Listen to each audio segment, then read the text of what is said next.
Hi everybody, Beanmeister22 here, and really quick, no, we have not found the escaped camel spider. This is video footage of the camel spider prior to it escaping. If you remember, we were cleaning its habitat, we put it in a temporary little container, and my lovely assistant didn't put the lid on it right, and it got out, and it's out. With that said, we are going to talk about what to do if a camel spider escapes in your house. If you can contain it to one room, first off, make sure it can't get out the door. Close the door, jam a towel under the door. You know, the room don't have to be airtight, but it has to be sealed enough that this bug ain't getting out. Number 2, turn up the heat. They live in a warm environment. You can't have a house at 50-something degrees. You got to crank the heat up in that room to a good 65 to 70. You know, just cook it in there. You know, don't burn your house down, but you need to heat up that room so it will survive.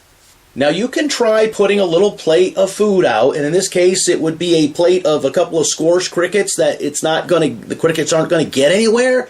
That might lure it to eat, but I don't really think that's going to work, at least not in the case that I'm dealing with. So, you've sealed up the room, you've increased the heat, the temperature, you've put out the bait. What else can you do? Well, you need to start looking. Look under things, look in things, and pay particular close attention to near heaters. This place has baseboard heaters. So, we're afraid that it's going to climb up into the baseboard heater and cook, but it's going to be attracted to the heat of that heater, so that's a likely place you're going to find the camel spider. If you have any other pets, like dogs or cats, things like that, rabbits, weasels, whatever, you need to keep them out of that room.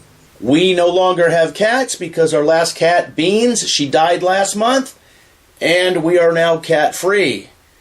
It's, you know, we miss the cats, but it's also a little relieving. She's been sick for the last, 6-8 months. It's been real hard on her.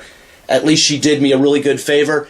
She's the only one of my cats that I didn't have to put down. She just died on her own. I wasn't here, I was at work, and it was probably pretty traumatic because I found her dangling from the cat tree, held by her claws, upside down. So let's just hope that it was quick for her, but she did me the favor of me not having to bring her to the vet like I've had to with every other one. She lived 19 and a half years, almost 20 years. All my cats have lived 19 to 20 years. They had a good run. And since they're no longer with us, we don't have to worry about them coming in here and eating the camel spider or getting bit or pinched by the camel spider. Alright, so that's about it. Remember, containment, temperature control, possible bait, and you gotta look for it, and you gotta keep it safe. Don't let any kids in here or animals or dogs, anybody squish it or something, and be careful when you're pulling things out to look for it. Really quick, when I was a young kid, 7th, 8th grade, I found this baby mourning dove. The nest had been destroyed. There was no mother bird, so I took the thing home. I had it in a box in my room, scorched up worms, fed it with an eyedropper. It got out of the box one day. I've only had it like a week or two. It got out of the box, and it went between my desk in my room and the wall, and I'm pulling out the desk to get it back in the box, and I scorched it against the wall. Didn't scorch it enough that blood and guts came out, but I scorched it enough that it was dead.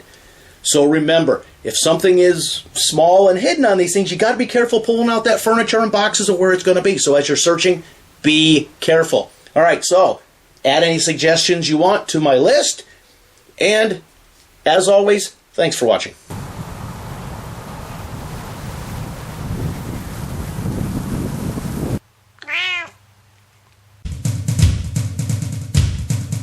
Beanmeister22, the most dangerous man on YouTube.